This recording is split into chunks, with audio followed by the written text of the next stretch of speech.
Hello guys, आज अपन पढ़ेंगे mechanical injuries part 2। इसके अंदर पहला टॉपिक क्या है? Laceration.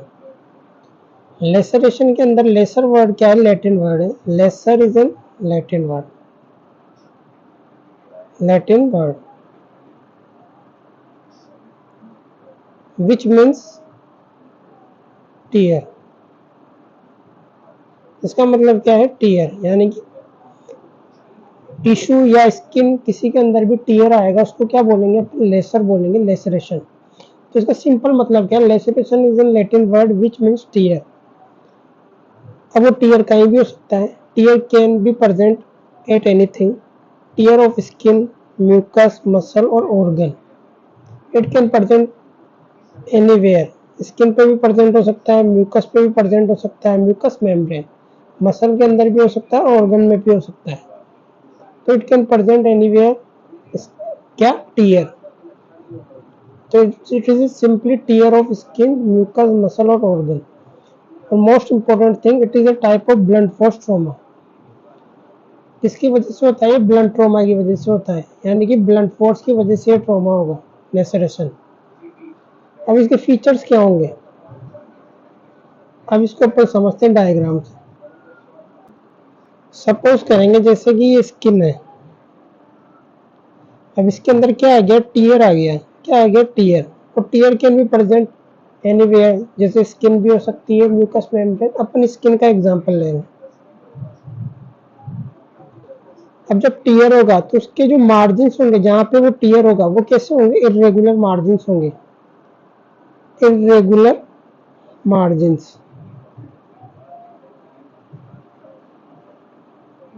at the site of tear।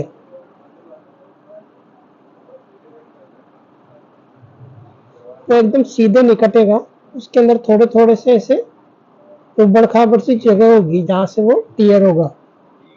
Irregular margin होंगे। जैसे आप कागज को दो हिस्सों में फाड़ोगे, टीयर करोगे किसी भी पेपर को, तो जब वो पेपर के अंदर टीयर आएगा तो उसकी मार्जिन भी कैसे होंगे? इरेगुलर होंगे।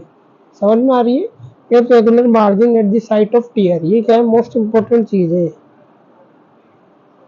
आगे समझ में आएगा ये क्यों इंपॉर्टेंट है। इरेगुलर मार्जिन लेसरेशन के अंदर दिखते हैं। और क्या दिखेगा? जो एज होगी टीयर की, at the edges of tear, जहां पे टीयर होगा, देयर कैन बी पॉसिबिलिटी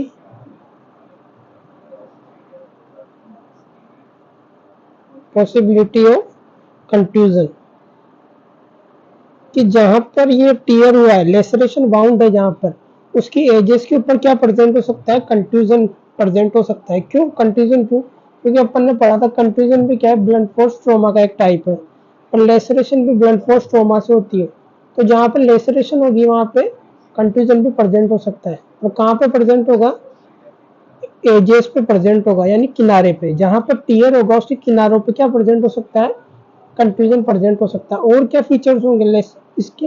और फीचर्स देखते हैं। पहले तो इरेगुलर मार्जिन, ये क्या है? बहुत इंपॉर्टेंट है। कंफ्यूजन एट द एजेस, ये भी बता दिया मैंने। साथ में क्या होगा? Crushing of the structures in the floor of wound. जहां पर टीयर होगा उसके फ्लोर पे क्या चीजें प्रेजेंट होगी? टिश्यू है ये। टिश्यू के अंदर क्या क्या चीजें होती है? ब्लड वेसल्स होगी,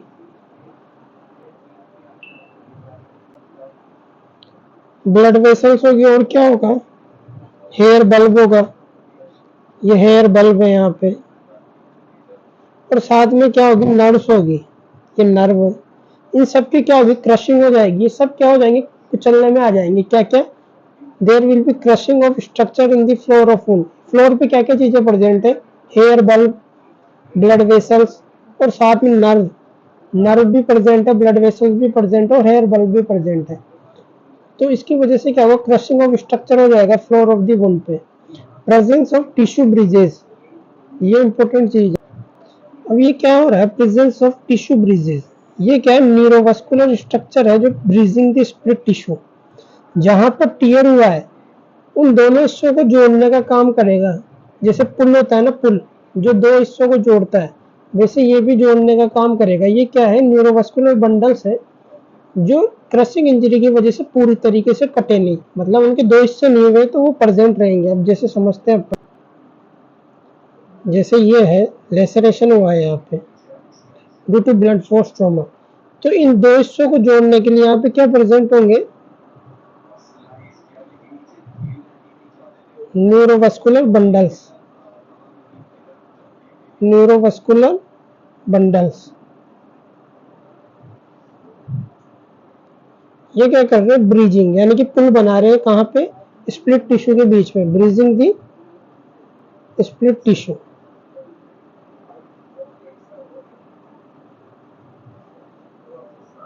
ये क्या हुआ, कट नहीं पाए, इनके दो हिस्से नहीं हो पाए, ये ऐसे के ऐसे रह गए, मतलब कुछ चीजें कट नहीं पाएगी पूरी तरीके से, तो ये दोनों हिस्सों को जोड़ने का काम करेगी। तो ये क्या है, न्यूरोवास्कुलर बंडल्स।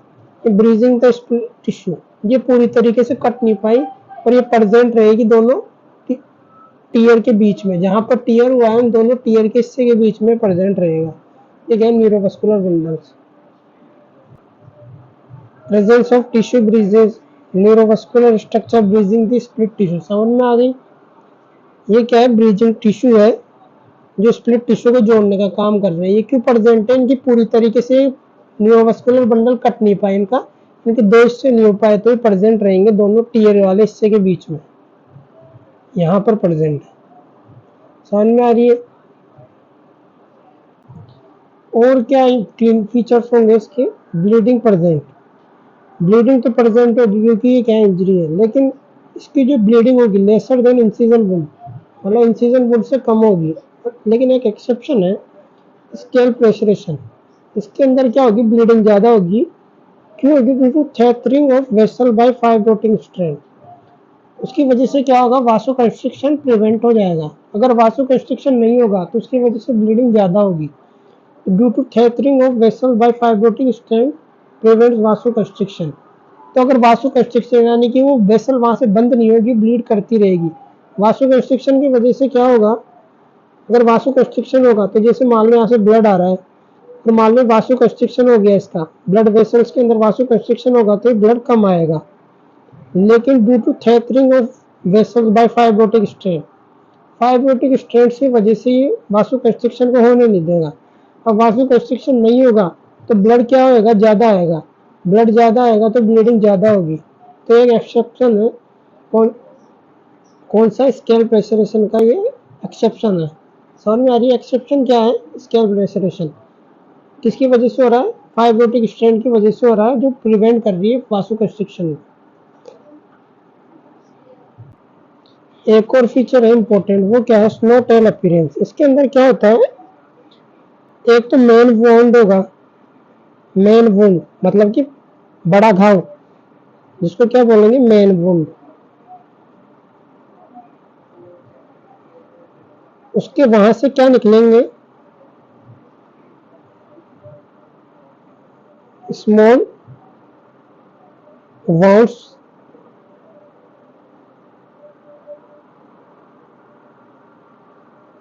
जो मेन घाव है उसकी साइड में से क्या निकल रहे हैं, छोटे छोटे घाव निकल रहे हैं।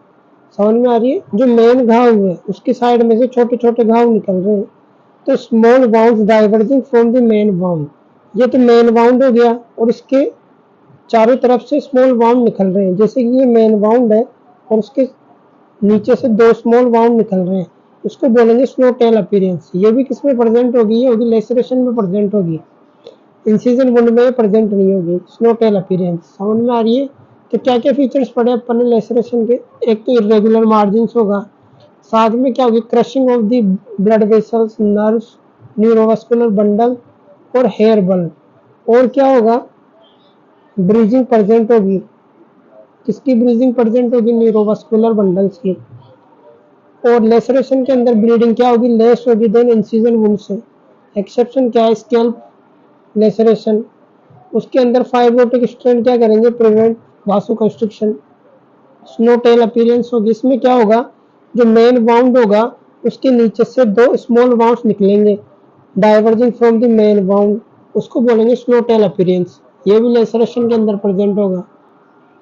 तो आगे पढ़ते हैं, अब पढ़ेंगे अपन टाइप्स ऑफ लेसरेशन। पहला टाइप है स्प्लिट लेसरेशन।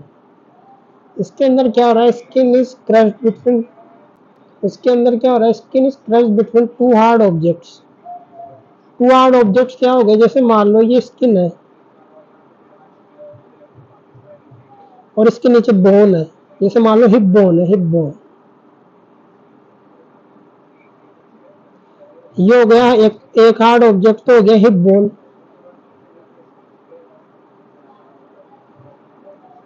और एक हार्ड ऑब्जेक्ट हो गया जैसे मान लो ब्लंट फोर्स ट्रॉमा हो गया, कोई ब्लंट ऑब्जेक्ट है।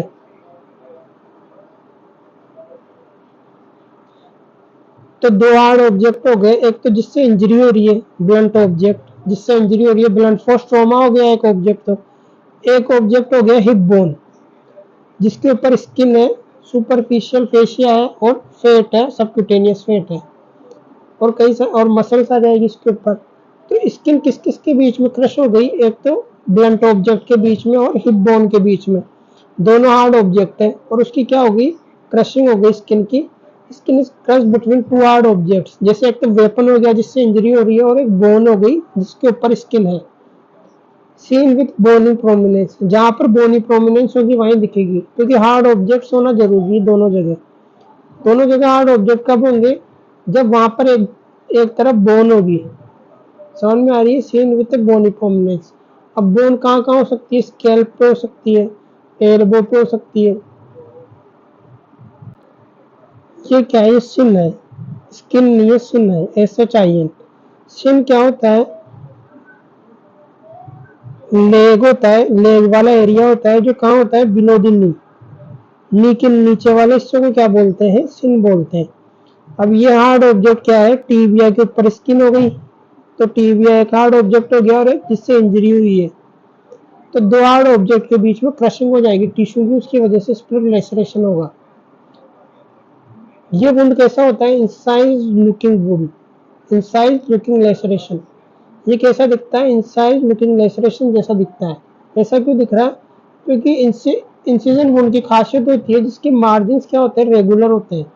किसके, इंसाइज वुंड के मार्जिन क्या होते हैं, रेगुलर होते हैं, और लेसरेशन बाउंड के मार्जिन कैसे होते हैं, रेगुलर। और जब अपन इसको नेकेड आई से देखेंगे, मतलब अपन जब इसको खुली आंखों से देखेंगे तो अपन को ऐसा लगेगा कि मार्जिन रेगुलर है, लेकिन अपन ने पढ़ा था लेसरेशन के अंदर मार्जिन रेगुलर होते हैं, लेकिन अपन नेकेड आई से देख रहे हैं तब अपन को ये कैसे दिख रहे हैं, रेगुलर दिख रहे हैं। अगर अपन मैग्नीफाइंग लेंस से देखेंगे तो small irregular margin with crushing of structure is seen.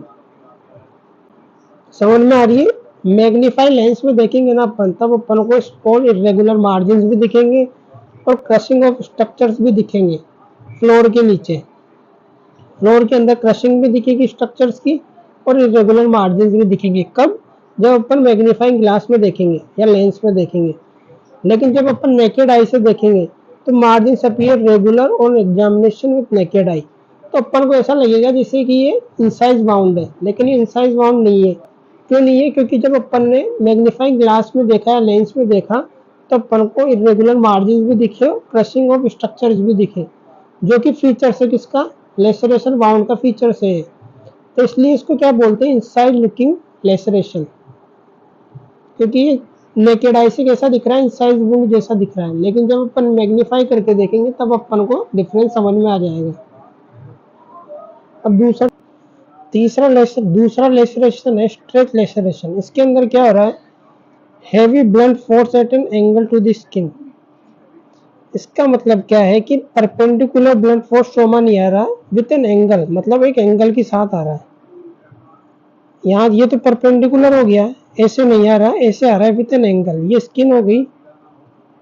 तो heavy blunt force at an angle to the skin, जैसे मान लो एक एंगल बना रहा है ब्लंट फोर्स ट्रॉमा स्किन के साथ में, परपेंडिकुलर नहीं है, सब कुछ एंगल बना रहा है स्किन के साथ में। समझ में आ रही है, क्या हो रहा है, heavy blunt force at angle to the skin, एक एंगल के साथ आ रहा है, परपेंडिकुलर नहीं आ रहा, ये एंगल बन रहा है।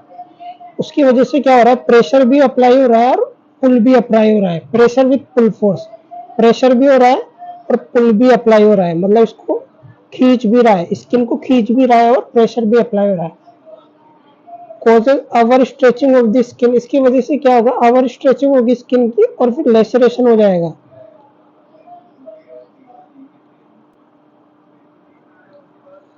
सीन इन कंपाउंड फ्रैक्चर, और यहाँ पे फ्लैपिंग भी दिखेगी अपन को। क्योंकि फ्लैपिंग क्यों दिख रही है? क्योंकि यहाँ से एक फ्लैप हट जाएगा स्किन का। क्यों? Due to our stretching of the skin the flapping is seen in compound fracture. और ये इंजरी मोस्ट कॉमनली कहाँ दिखती है? कंपाउंड फ्रैक्चर्स में दिखती है। अब तीसरा टाइप हो गया avulsion restoration, seen with grinding and compression force, और टेंजेंशियल और शेयरिंग फोर्स की वजह से ये अवल्जन रेस्टोरेशन होता है। अब अब इसको एक बार डायग्राम में समझते हैं अपन क्या है ये। अब इसका एग्जांपल देखते हैं अपन।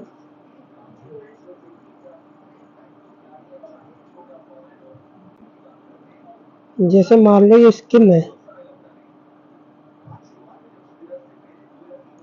ये स्किन सरफेस है और ये बोनी प्रोमिनेंस है। ये बोन है और बोन के ऊपर स्किन है। और ये क्या है? टायर है एक। अब टायर क्या करेगा? ग्राइंडिंग फोर्स भी अप्लाई करेगा। ये देखो ऐसे, ये फोर्स कैसी है? ग्राइंडिंग।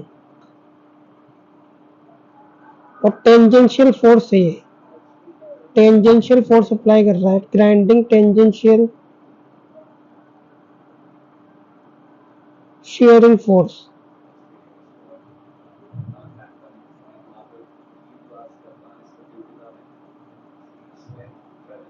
अब उसकी वजह से क्या होगा? ये जो स्किन है, ये बोन है, अब ये स्किन है, ये यहाँ से क्या हो जाएगी? हट जाएगी, फ्लेइंग हो जाएगी। क्या हो जाएगा? Flaying is seen.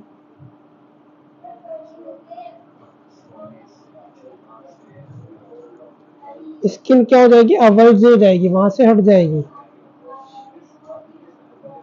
समझ में आ रही है? इसको बोलते हैं डीग्लविंग इंजरी।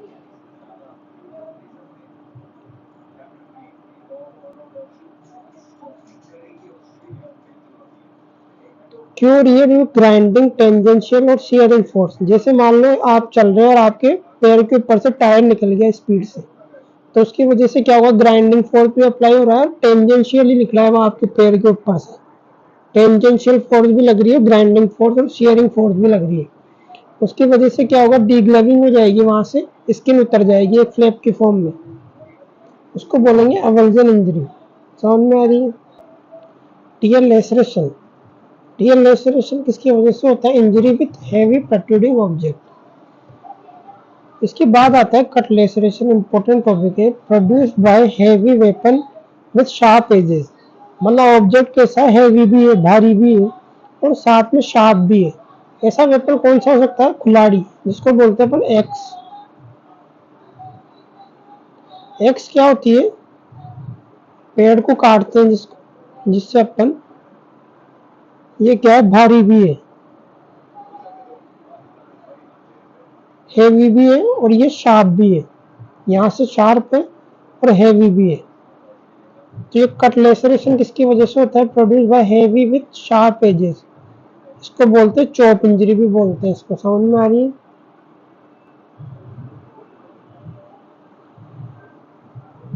अब पढ़ते हैं अपन इंसाइज वोन।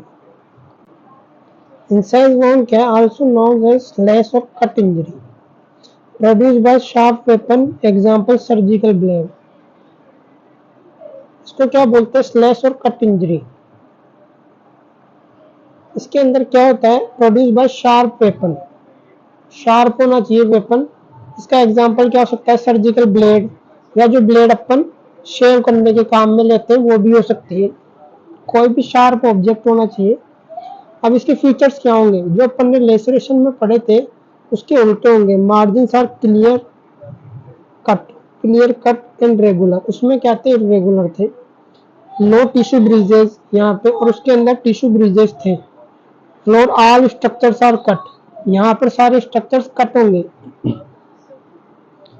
जैसे मान लो ये इंसाइज वुंड है, इसके मार्जिन कैसे? रेगुलर। वहां पे कैसे थे? इरेगुलर।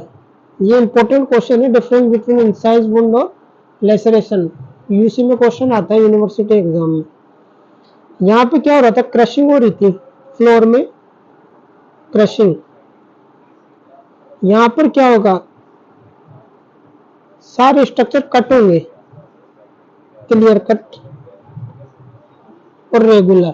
मतलब सारे स्ट्रक्चर्स की क्या होगी, शार्प ऑब्जेक्ट से इंजरी हो रही है तो सारे स्ट्रक्चर्स क्या हो जाएंगे, कट हो जाएंगे, ब्लड वेसल्स भी कट हो जाएगी, नर्व्स आर क्लियरली कट। और वहां पे क्या हो रहा था, क्रशिंग हो रही थी इन सब चीजों की, crushing of nerve, blood vessels, वहां पे क्रशिंग हो रही थी, यहाँ पे क्लियरली कट हो रहे हैं। जैसे मान लो ब्लड वेसल्स है तो यहाँ पे कट हो रही है क्लियरली, और वहां पे क्रशिंग हो रही थी इन सब चीजों की, फ्लोर के अंदर क्रशिंग हो रही थी, वहां पे क्या हो रही थी, स्ट्रक्चर की क्रशिंग हो रही थी फ्लोर के अंदर, और यहाँ पे कट हो रहे हैं स्ट्रक्चर शार्पली। यहाँ पर कोई न्यूरोवास्कुलर बंडल की ब्रीजिंग नहीं है, यहाँ पर इंसाइज वुंड के अंदर, और यहाँ पर प्रेजेंट थी। All structures are cut floor के अंदर, वहां पे क्रशिंग हो रही थी। ब्लीडिंग प्रोफ्यूज हेमोरेज, यहाँ पर क्या होगा, प्रोफ्यूज हेमोरेज होगा, क्यों, क्योंकि यहाँ पर ब्लड वेसल्स क्लियरली कट हो रहे हैं, कट होंगे तो वहां से ब्लड फ्लो होगा, ब्लड विल फ्लो, और वहां पे क्रशिंग हो रही थी तो ब्लीडिंग कम होगी। क्रशिंग इफेक्ट की वजह से क्या होगा, ब्लड के ऊपर वासोकंस्ट्रिक्शन इफेक्ट होगा, और उसकी वजह से ब्लीडिंग कम होगी, bleeding less due to crushing effect. Bleeding क्या होगी, लेस होगी ड्यू टू क्रशिंग इफेक्ट। जो वहां पे क्रशिंग होगी टिश्यूज की तो वहां की आसपास की ब्लड वेसल दब जाएगी, दब जाएगी तो वहां से ब्लीडिंग कम होगी, लेकिन यहाँ पे क्लियरली कट हुई है तो ब्लीडिंग ज्यादा होगी। तो ये सब फीचर्स हो गए इंसाइज वुंड के, जो कि बिल्कुल डिफरेंट है किससे, लेसरेशन वुंड से। एक तो मार्जिन इसमें रेगुलर होते हैं, फ्लोर के अंदर ब्लड वेसल्स और नर्व क्या होगी, क्लियरली कट होगी, वहां पर लेसरेशन में क्रशिंग हो रही थी, यहाँ पे ब्लीडिंग ज्यादा होगी क्योंकि यहाँ पर ब्लड वेसल्स कट गई, वहां पर ब्लीडिंग कम होगी क्योंकि वहां पर क्रशिंग हुई है, तो वो ब्लड वेसल दब जाएगी, ब्लीडिंग कम होगी। समझ में आ रही है? अब आगे पढ़ते हैं। अब इंसिजन वुंड में एक चीज पढ़नी है अपन को, बिवेलिंग कट। बिवेलिंग कट क्या होता है, if the blades enters obliquely the wound will have beveled margin on one side with undermining on the other side। अगर मान लो ब्लेड यानी कि शार्प वेपन ओब्लिकली एंटर करता है स्किन पे, ओब्लिकली मतलब जैसे मान लो शार्प वेपन है, इसका शार्प वाला पार्ट है, ये अगर ओब्लिकली यानी कि कुछ एंगल के साथ स्किन पे एंटर करता है, स्किन या कहीं भी किसी जगह एंटर करता है विद सम एंगल, तो उसकी वजह से जो वाउंड डेवलप होगा उसके अंदर क्या होंगे, बीवेल्ड मार्जिन ऑन वन साइड। मतलब बीवेल्ड मतलब एक तरफ तो उभार रहेगा मार्जिन पे, और अदर साइड दूसरी साइड पे क्या रहेगा, undermining on the other side, और दूसरी वाली साइड क्या रहेगी, दबी हुई रहेगी। तो देखो ऐसा दिखेगा वाउंड, एक साइड है बीवेल्ड मार्जिन और एक साइड है अंडरमाइनिंग। बीवेल्ड यानी एक साइड से उठा हुआ और अंडरमाइनिंग एक साइड से दबा हुआ। तो ये जा रहा है weapon, sharp weapon obliquely with some angle. ये हो गया हिस्सा जो ऊपर की साइड रहेगा यानी कि जो उभार रहेगा, ये हो गया बीवेल्ड मार्जिन।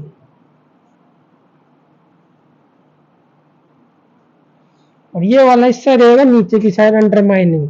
अंडरमाइन नाम से समझ में आ रहा है, अंडरमाइनिंग जो नीचे की साइड रहेगा।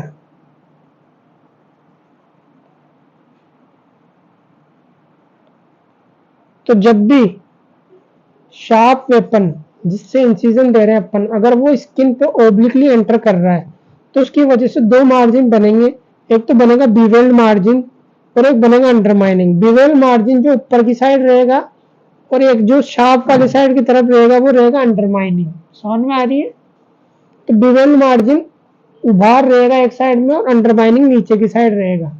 समझ में आ रही है ना? तो ये ऊपर वाली साइड रहेगा और ये नीचे वाली साइड रहेगा, नाम से समझ में आ रहा है अंडरमाइनिंग। तो bevelling produce only by sharp wound, समझ में आ रहा है, हमेशा शार्प वाउंड से होगी बीवेलिंग, दूसरे वेपन से नहीं होगी, ब्लंट वेपन से। समझ में आ रही है? ब्लंट ट्रॉमा से नहीं होगी। बीवेलिंग कट इज जनरली होमिसाइडल। इसका क्या मतलब है, बीवेलिंग कट हमेशा होमिसाइडल होगी। क्यों? जैसे मान लो ये पर्सन है, ये अपने आप को मारना चाहता है, सुसाइड करना चाहता है और अपने हाथ की आर्टरी या वेन को काटना चाहता है। तो अलग अलग एंगल से क्यों कट लगाएगा? वो सीधा परपेंडिकुलरली कट लगाएगा ना। जैसे ये स्किन है तो वो सीधा परपेंडिकुलर कट लगाएगा शार्प राउंड से। वो अलग अलग डायरेक्शन से अलग अलग एंगल से क्यों कट लगाएगा? एक ही बार के अंदर परपेंडिकुलर कट लगाएगा ताकि उसकी आर्टरी या वेन के ऊपर कट लग जाए और उसकी ब्लड लॉस से डेथ हो जाए। तो वो सीधा परपेंडिकुलर कट लगाएगा, अलग अलग एंगल से कट कभी नहीं लगाएगा जो पर्सन सुसाइड करना चाहता है। और अपन ने पढ़ा है बिवेलिंग कट के अंदर ओब्लिकली, यानी कि विद सम एंगल, कुछ एंगल के साथ एंटर करती है स्किन के ऊपर। जैसे एंगल के साथ एंटर कर रहा है ये शार्प वेपन। तो सुसाइड वाली टेंडेंसी के अंदर कभी भी पर्सन अलग अलग एंगल से कट नहीं लगाएगा। ज्यादा पेन होगा उसको अलग अलग एंगल से कट लगाएगा, वो एक ही बार में परपेंडिकुलरली कट लगाएगा जिससे उसकी आर्टरी कट जाएगी और उसका ब्लड लॉस होकर डेथ हो जाएगी। तो ये किसमें दिखते हैं बिवेलिंग कट? बिवेलिंग कट दिखते हैं होमिसाइडल कंडीशन में। जब कोई पर्सन दूसरे पर्सन को मारना चाहता है शार्प वेपन से, तब जब वो कट लगेगा वो लगेगा होमिसाइडल कट, और उसके अंदर दिखेंगे अपन को बिवेलिंग कट, क्योंकि वो अलग अलग एंगल से मारने की कोशिश करेगा पर्सन को। समझ में आ रही है?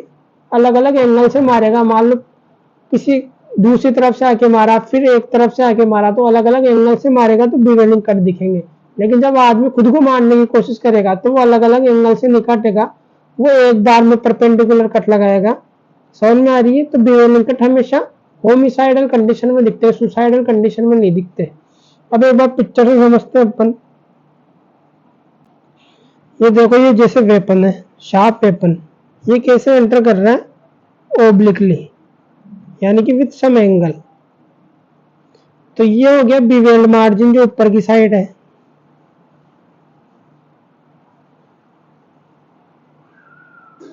ये हो गया direction of force. Direction of force यही तो है, ये हो गई डायरेक्शन ऑफ फोर्स। और ये वाला हिस्सा हो गया अंडरमाइन। समझ में आ रही है? तो ऊपर वाला हिस्सा हो गया बिवेल्ड मार्जिन, नीचे वाला अंडरमाइन। और ये डायरेक्शन ऑफ फोर्स है, ओब्लिकली आ रहा है with some angle to skin. समझ में आ रही है? अब अपन आगे पढ़ते हैं। अब अपन पढ़ेंगे laceration and incision wound, both epidermis and dermis is involve. क्या हो रहा है इसके अंदर? एपिडर्मिस और डर्मिस दोनों इन्वॉल्व हो रही है। इसकी वजह से वहां पे क्या होगा? स्कार, लीव से स्कार, मतलब वहां पे निशान रह जाएगा। क्यों? क्योंकि वहां पे एपिडर्मिस और डर्मिस इन्वॉल्व हो रही है। और एब्रेजन में क्या था? एब्रेजन के अंदर केवल एपिडर्मिस का इन्वॉल्वमेंट था और कंट्यूजन में ओनली डर्मिस का।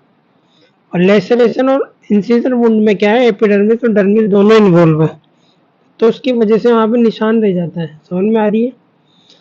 अब अपन पढ़ते हैं डायमेंशन इन इंसिजन वुंड, अलग अलग डायमेंशन। तो सबसे पहले पढ़ेंगे ब्रेड्थ ऑफ वुंड, यानी कि चौड़ाई।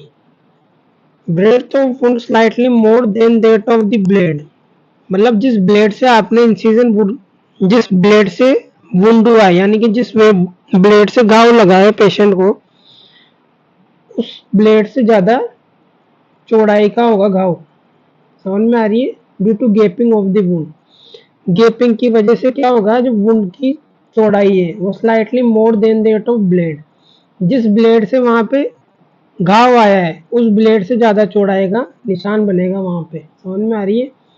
Slightly more than that of blade, उस ब्लेड से ज्यादा चौड़ा घाव बनेगा वहां पे। क्यों? Due to gaping of the wound, क्योंकि वुंड के अंदर क्या हो गई? गेपिंग हो गई है। देखो ये गेपिंग, ये क्यों हो रही है? Due to traction of the tissue. Tissue क्या लगा रहा है? ट्रैक्शन लगा रहा है, उसकी वजह से। जिस ब्लेड से आपने वार किया या जिस ब्लेड से पेशेंट को चोट लगी है उस ब्लेड से ज्यादा चौड़ाई का घाव बनेगा। क्यों?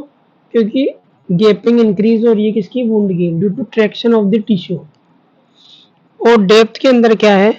डेप्थ में यह है head end shows more depth than the tail end. जो हेड वाला एंड है वहां पे डेप्थ ज्यादा होगी और टेल वाले एंड में डेप्थ कम होगी। ये वाले हिस्से में डेप्थ लेस और इस वाले हिस्से में डेप्थ क्या होगी? ज्यादा, डेप्थ मोर।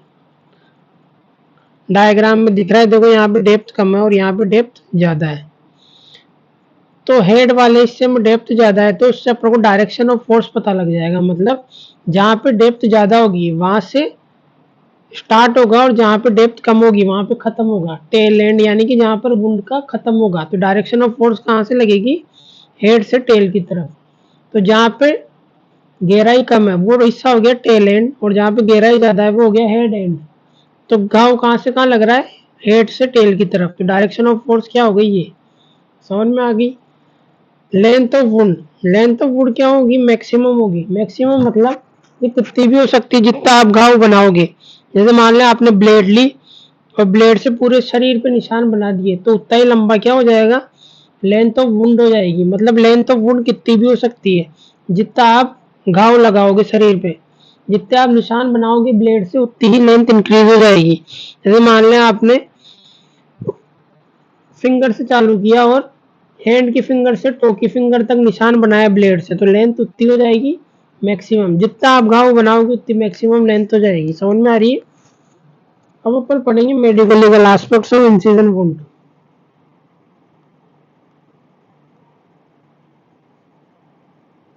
पढ़ेंगे अपन medico legal aspects of incision wound. इसके अंदर पहला पॉइंट है healing pattern shows age time since injury. अब हीलिंग पैटर्न का मतलब क्या है कि जैसे मान लो फ्रेश इंसिजन वुंड है, उसका कैसे पता लगेगा कि वहां पे होगा हीमेटोमा फॉर्मेशन।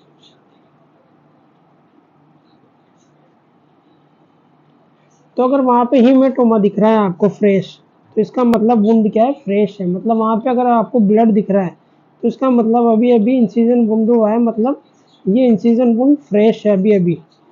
और मान लो 12 घंटे या 13 घंटे हो गए, 12 आवर्स टू 14 आवर्स के बीच में है, तो जो एजेस है, edges are red swollen with blood and lymph, और साथ में WBC भी प्रेजेंट होगी। मतलब अगर फ्रेश है तो वहां पे केवल हीमेटोमा यानी कि ब्लड कलेक्शन दिखेगा आपको, हीमेटोमा फॉर्मेशन दिखेगा ओनली। अगर 12 से 14 घंटे हो गए तो वहां पे क्या दिखेगा? Swollen edge. जो वुंड होगी, इंसिजन वुंड होगा, उसकी जो एजेस है वो कैसी हो जाएगी? स्वोलन हो जाएगी। साथ में वहां पे क्या होगा? लिम्फ और ब्लड भी कलेक्ट हो जाएगा और WBC प्रेजेंट रहेगी। तो हीलिंग पैटर्न है, अगर 12 घंटे से 14 घंटे हो गए तो वहां पे WBC, लिम्फ, ब्लड और स्वोलन एजेस दिखेगी आपको। और अगर फ्रेश है तो वहां पे केवल आपको हीमेटोमा दिखेगा फॉर्मेशन। अगर 24 घंटे से 26 घंटे हो गए तो वहां पे क्या दिखेगी? Continuous layer. यहाँ पे क्या दिखेगी? Continuous layer of endothelial cells. Layer of endothelial cells कब दिखेगी? ये 24 से 26 घंटे बाद। लेयर्स ऑफ एंडोथेलियल सेल्स जो क्या कर देगी? कवर कर देगी सरफेस को। ये जो दो सरफेस है इनको कवर कर देगी। जैसे इंसिजन वुंड है, इसको कवर कर देगी एंडोथेलियल सेल्स की लेयर, जिसको अपन क्या बोलेंगे? स्कैब और क्रस्ट बोलेंगे, और ड्राइड क्लॉथ भी बोल सकते हैं। सोचा ड्राइड क्लॉथ। समझ में आ रहा है? तो हीलिंग पैटर्न से पता लग जाएगा। और मान लो 36 घंटे हैं तो वहां पे कैपिलरी नेटवर्क दिख जाएगा और कई सारी चीजें दिखेगी। तो ये अपन को सुपरफिशियली याद रखना है कि हीलिंग पैटर्न से अपन को क्या पता लग जाएगा? सो एज और टाइम सिंस इंजरी।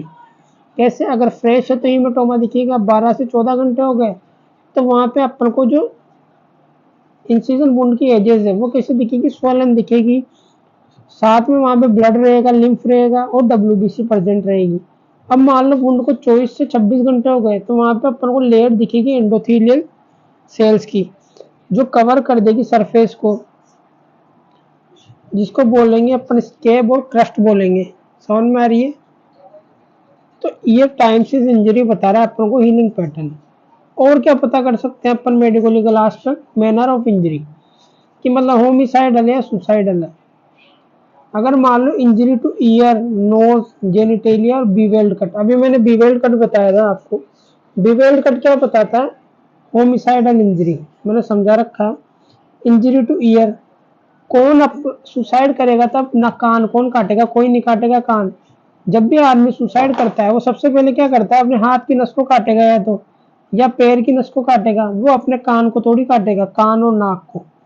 तो जब आदमी सुसाइड करना चाहेगा तो कभी भी अपने नाक, कान और जेनिटेलिया को नहीं काटेगा। वो कौन से एरिया को काटेगा, वो काटेगा सुपरफिशियल एरिया, जैसे मान लो रेडियल और अनल साइड को, रेडियल और अनल साइड को काटेगा। जैसे ये अपना हैंड है तो यहाँ से काटेगा, ये रेडियल और अनल साइड से, रेडियल और अनल साइड से काटेगा, ना कि कान को काटेगा या नोज को काटेगा। सुसाइड कर आपने कभी नहीं पढ़ा होगा ऐसा कि आदमी सुसाइड करना चाहता था और उसने अपनी नाक काट ली, ऐसा कभी नहीं होगा। हाँ, होमिसाइडल इंजरी में जरूर हो सकता है ऐसा। मान लो किसी ने किसी पेशेंट के ऊपर अटैक किया शार्प वेपन से और उसने उसकी नाक काट दी या उसका कान काट दिया, तो उस कंडीशन में मिल सकता है। वो क्या है, होमिसाइडल इंजरी है। लेकिन सुसाइडल टेंडेंसी के अंदर वो कौन सी जगह कट लगाएगा, जहां तक वो पहुंच सके और सुपरफिशियल एरिया में, जहां तक उसका हाथ जा सके, मतलब एक्सेसिबल पार्ट में, जहां पर उसका हाथ पहुंच जाए इजीली। ऐसा नहीं है कि वो गर्दन के पीछे कट लगाएगा या ऐसी जगह कट लगाएगा जहां उसका हाथ नहीं पहुंच रहा, वो वहीं कट लगाएगा जहां पर एक्सेसिबल हो सके वो पार्ट। जैसे मान लो हाथ हैंड के साइड लगाएगा, रेडियल और अनलर साइड, क्योंकि वो एक तो सुपरफिशियल होती है वहां पे आर्टरी, रेडियल आर्टरी सुपरफिशियल रहती है और एक्सेसिबल रहती है, तो वहां पे वो इजीली परपेंडिकुलर कट लगाएगा, ना कि बिवेल कट लगाएगा। समझ में आ रही है। आल्सो ना, अब सुसाइडल इंजरी को क्या बोलते हैं, हेजिटेशन कट और टेंटेटिव कट। जब वो पर्सन कट लगाएगा अपने हाथ में रेडियल और अनलर साइड, तो वो एक बार में कट नहीं लगा पाएगा डीप, एक बार में डीप कट नहीं लगा पाएगा, क्योंकि उसको दर्द होगा। वो पहले छोटा कट लगाएगा, फिर बड़ा लगाएगा, फिर और छोटा डीप कट लगाएगा, एक बार में नहीं लगा पाएगा। तो साथ में आपको कई सारे छोटे छोटे कट भी दिखेंगे। समझ में आ रही है, क्योंकि वो एक बार में सीधा कट नहीं लगा पाएगा, वो धीरे धीरे कट लगाएगा, पहले थोड़ा कम लगाएगा, फिर ज्यादा लगाएगा, फिर और ज्यादा, फिर डीप लगाएगा एक साथ। तो ये जो बहुत सारे कट दिखेंगे आपको साइड में, उसको कहेंगे हेजिटेशन कट। यानी कि वो पेशेंट घबराएगा हाथ को काटने के अंदर, घबराहट के अंदर वो कई सारे कट लगा देगा हाथ में। समझ में आ रही है, हाथ को काटने के अंदर और कई छोटे छोटे कट लगा देगा वो हाथ में, क्योंकि वो एक बार में अपने हाथ को काट नहीं पाएगा, तो धीरे धीरे काटेगा, पहले थोड़ा डीप लगाएगा, फिर और डीप लगाएगा। तो ऐसे कई सारे हेजिटेशन कट दिखेंगे आपको कब, सुसाइडल इंजरी के अंदर। इसलिए इसको हेजिटेशन कट बोलते हैं या इंटेंशनल कट बोलते हैं, क्योंकि पर्सन इंटेंशनली काट रहा है अपने हाथ को। इंटेंशन क्या है, सुसाइड का इंटेंशन है। समझ में आ रही है। तो multiple superficial parallel cuts on the accessible part of the body, accessible part पे ही मिलेंगे। ऐसा नहीं है कि उसका हाथ कहीं जा रहा नहीं है वहां कट लगाएगा सुसाइड के लिए, सुसाइड के लिए वहीं कट लगाएगा जहां उसका हाथ पहुंच सके। और वहां पे मल्टीपल पैरेलल कट दिखेंगे आपको। मल्टीपल क्यों दिखेंगे, क्योंकि वो एक बार में अपना हाथ नहीं काट पाएगा, धीरे, क्योंकि डर लगेगा उसको हाथ काटने में, पहले वो थोड़ा सा काटेगा, फिर और काटेगा, तो हेजिटेशन के अंदर बहुत सारे कट लगाएगा वो, फिर जाके उसका डीप कट लगेगा और उसकी वजह से उसकी डेथ होगी। समझ में आ रही है। तो ये हो गया medico legal aspects of incision wound. समझ में आ गई। अब गाइस अपन पढ़ेंगे स्टेप वुंड और पंक्चर वुंड के बारे में। ये किससे होता है, ड्यू टू इंस्ट्रूमेंट्स, किसी भी चीज से हो सकता है, लेकिन कंडीशन होनी चाहिए, चाहे वो इंस्ट्रूमेंट हो चाहे वेपन हो, उसका एंड कैसा होना चाहिए, हैविंग ए पॉइंटेड एंड, उसका एंड होना चाहिए पॉइंटेड। कौन सा भी वेपन हो सकता है, कुछ भी हो सकता है, बस उसका एंड कैसा होना चाहिए, पॉइंटेड, मतलब आगे से तीखा होना चाहिए, पॉइंटेड एंड। अब इसके एग्जाम्पल क्या हो सकते हैं, इसका एग्जाम्पल हो सकता है नाइफ, चाकू, और क्या हो सकता है, फोक। फोक के भी आगे से क्या होते हैं, पॉइंटेड एंड होते हैं, जिससे आप नूडल्स खाते हो या मैगी खाते हो, उससे भी स्टेप वुंड हो सकता है। अगर आप उसको किसी भी पर्सन की स्किन पे परपेंडिकुलरली स्टेप करोगे या घुसाओगे, तो उससे क्या हो जाएगा, स्टेप वुंड हो जाएगा, क्योंकि उसका एंड कैसा है, पॉइंटेड है। और किससे हो सकता है, पेन से भी हो सकता है, क्योंकि उसका भी एंड कैसा होता है, पॉइंटेड। उसकी टिप होगी पेन की टिप भी कैसी होगी, तीखी होगी, आगे से पॉइंटेड होगी, तो उससे भी स्टेप वुंड हो सकता है।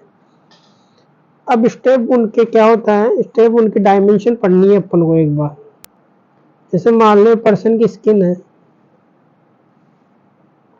और आपने क्या करा,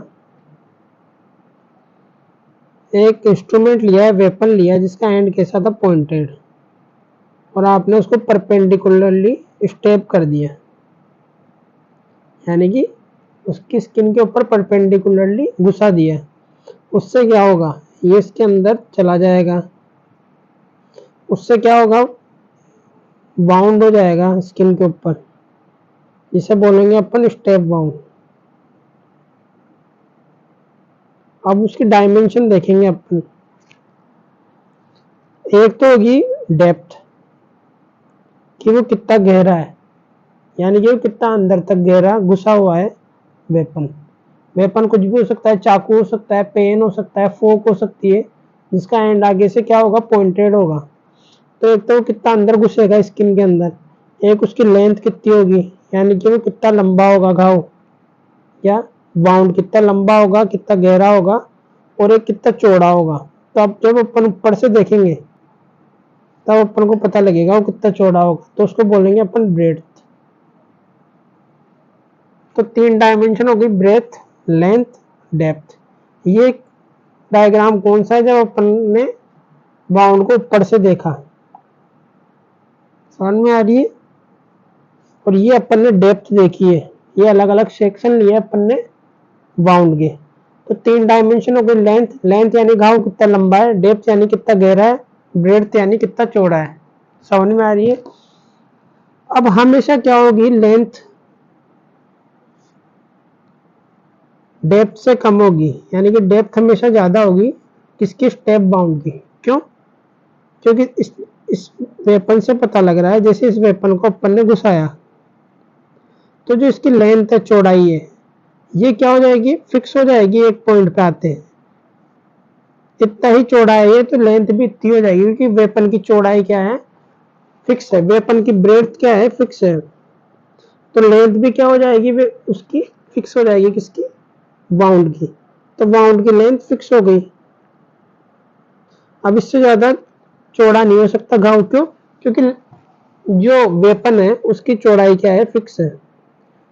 तो इतना ही लंबा घाव हो सकता है इस वेपन से, इस वेपन से इससे ज्यादा लंबा घाव नहीं हो सकता। लेकिन गहराई कितनी भी हो सकती है, जितना आप वेपन को घुसाओगे उतनी ही गहराई होगी। मतलब जितना डीप आप वेपन को घुसाओगे, जैसे मान लो यहाँ पे आपने आधा घुसाया, अब आपने पूरा घुसा दिया, तो डेप्थ क्या हो गई, और इंक्रीज हो गई। तो डेप्थ क्या हो सकती है, मैक्सिमम हो सकती है। वो डिपेंड करेगा आप उसको कितना अंदर तक डीप पेनिट्रेट कर रहे हो, किसको, वेपन को। समझ में आ रही है। तो डेप्थ डिपेंड कर रही है पेनिट्रेशन पे, और पेनिट्रेशन मैक्सिमम हो सकती है कितनी भी। समझ में आ रही है। लेकिन जो घाव की लंबाई है वो किस पर डिपेंड कर रही है, ब्रेड्थ ऑफ दी वेपन। अब वेपन की ब्रेड्थ क्या है, फिक्स है, इतनी ही हो सकती है, तो घाव की लंबाई भी इतनी ही होगी। समझ में आ रही है, ठीक है ना। तो ब्रेड्थ पे डिपेंड कर रही है किसकी, घाव की लंबाई। और वेपन की ब्रेड्थ क्या होती है, फिक्स होती है। तो लेंथ हमेशा डेप्थ से कम होगी, और डेप्थ कितनी भी हो सकती है, जितना डीप आप उसको पेनिट्रेट करोगे वेपन को, उतनी ही डेप्थ इंक्रीज हो जाएगी। तो डेप्थ हमेशा ज्यादा होगी किससे, लेंथ से। समझ में आ गई। अब आगे बढ़ते हैं।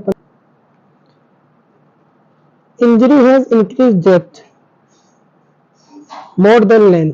समझा दिया है मैंने, लेंथ से ज्यादा होगी हमेशा डेप्थ, क्योंकि वो डिपेंड करेगा आप कितना पेनिट्रेट करते हो। जितना मैक्सिमम पेनिट्रेशन करोगे उतनी ही डेप्थ ज्यादा होगी।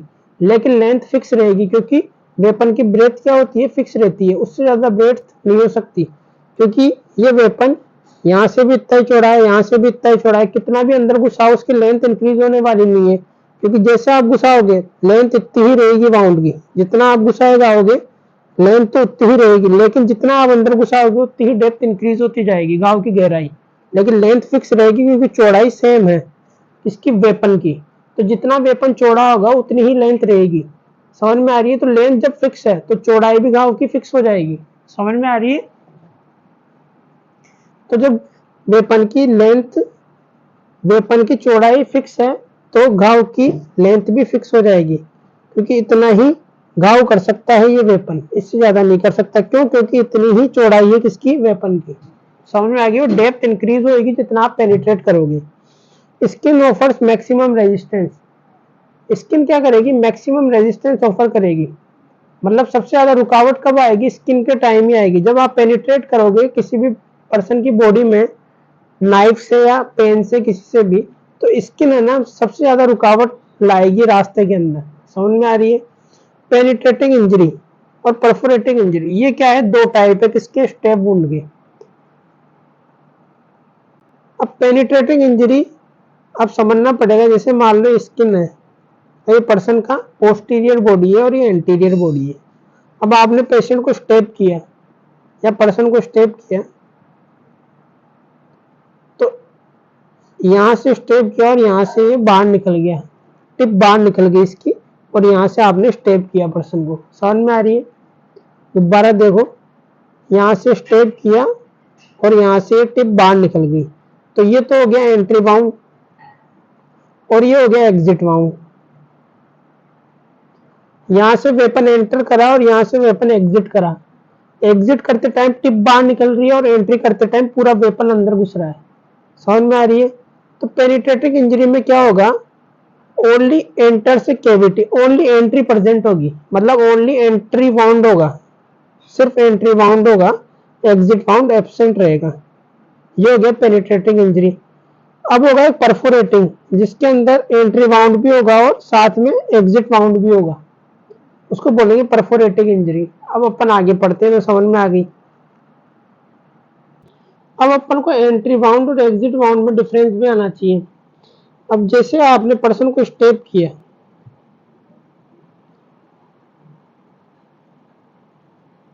तो ये तो हो गया एंट्री बाउंड, जहां से अंदर घुस रहा है।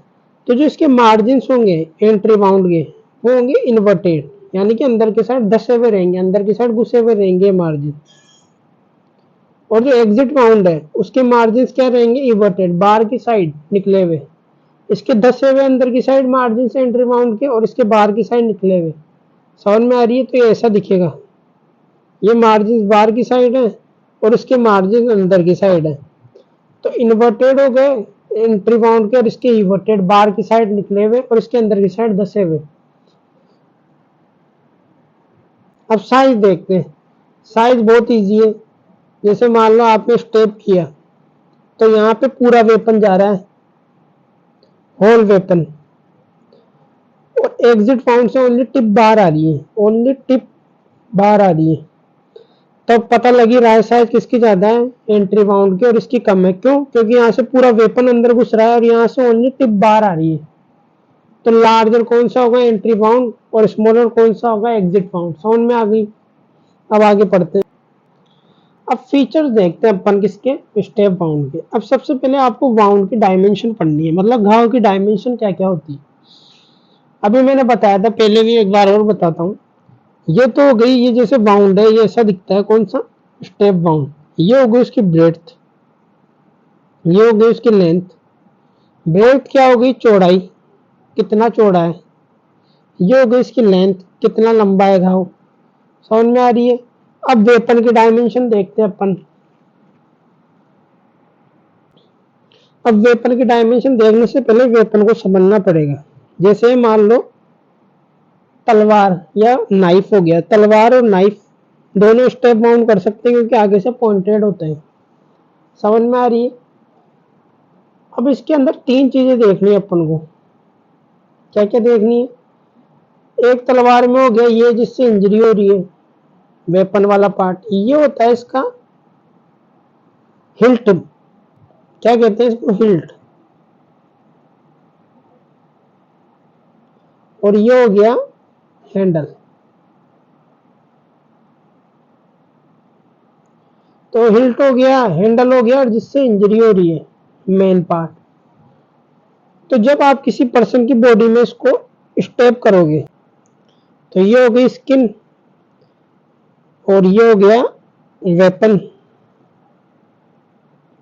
जिससे आपने स्टेप किया है। तलवार हो गई, जैसे मान लो सोवर्ड कहते हैं इसको इंग्लिश में, तलवार को। अब देखना इंपॉर्टेंट चीज, ये हो गया इसका हिल्ट,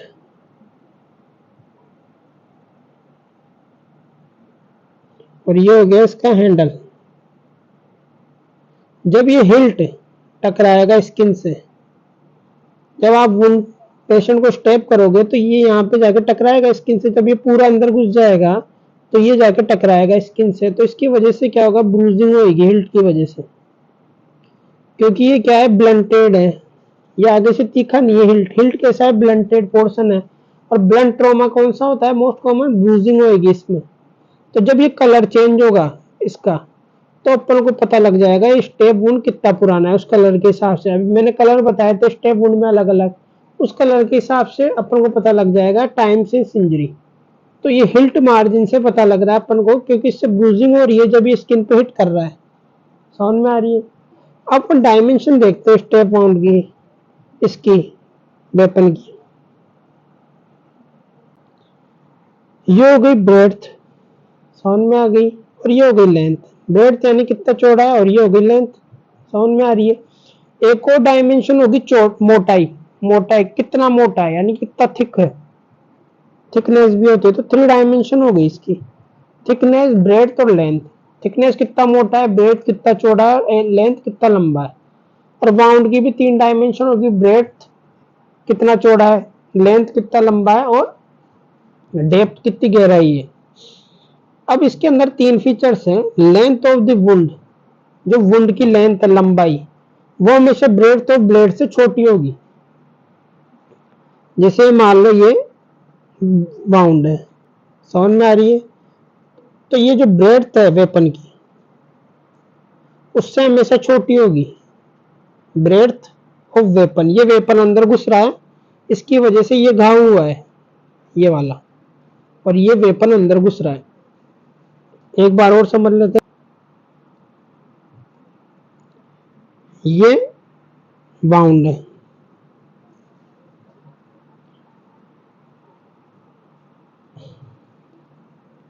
और ये वेपन है। तो लेंथ हो गई है बाउंड की लेंथ, और ये ब्रेड्थ हो गई किसकी, वेपन की। समझ में आ रही है। तो जो लेंथ होगी बाउंड की, लेंथ ऑफ बाउंड हमेशा कम होगी ब्रेड्थ ऑफ वेपन। ये बी है ना, बी, ये क्या है, ब्रेड्थ ऑफ वेपन, ये वेपन है और ये बाउंड है ग्रीन वाला। ऐसा क्यों हो रहा है, क्योंकि जब आपने पेशेंट को स्टेप किया, उसके बाद जब आपने उसको बाहर निकाला, तो उसके बाद क्या होगा, इलास्टिक रिकॉइल होगी टिश्यू की। ये जो टिश्यू है, ये जो बाउंड है, इसकी इलास्टिक रिकॉइल होगी, और ये बाउंड क्या हो जाएगा, सिकुड़ जाएगा। तो इसकी लेंथ क्या हो जाएगी, कम हो जाएगी। इसलिए इसकी लेंथ है ना बाद में कम हो जाती है। और कितनी कम हो जाती है, ब्रेड्थ ऑफ वेपन से कम हो जाती है। क्योंकि जब आपने घुसाया था तब तो ब्रेड्थ ऑफ वेपन के बराबर थी इसकी लेंथ, जितना ब्रेड्थ ऑफ वेपन था उसके बराबर लेंथ थी इसकी, लेंथ ऑफ वुंड की लंबाई ब्रेड्थ ऑफ वेपन के बराबर थी। लेकिन जब आपने उसको निकाला तो इलास्टिक रिकॉइल की वजह से इसकी लेंथ है ना बाउंड की, वो कम हो जाएगी ब्रेड्थ ऑफ वेपन से। पहले तो इक्वल थी लेकिन बाद में कम हो जाएगी ड्यू टू इलास्टिक रिकॉइल। तो किसकी वजह से हो रही है, इलास्टिसिटी की वजह से। समझ में आ रही है। अपन वो पॉइंट देखते क्या क्या पॉइंट थे। एक तो अपन ने समझ लिया, ये पॉइंट हो गया क्लियर। अब देखते ब्रेड्थ ऑफ वुंड, जो वुंड की ब्रेथ है वो किससे ज्यादा होगी, थिकनेस ऑफ द वेपन। ऐसा क्यों हो रहा है, क्योंकि जो गैपिंग है ना वो इंक्रीज हो जाती है। गैप, ये जो मोटाई है ना, ये जो ब्रेड्थ है, ये जो वेपन की मोटाई है उससे ज्यादा होती है। क्यों, due to increase gaping, gaping increase हो जाती है। ये जो गैपिंग है ना ये इंक्रीज हो जाती है। समझ में आ रही है।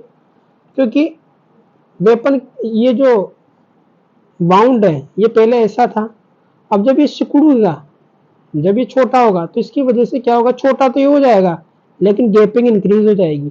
समझ में आ रही ना। ये बाउंड था, अब ये सिकुड़ जाएगा तो ये ऐसा हो जाएगा छोटा।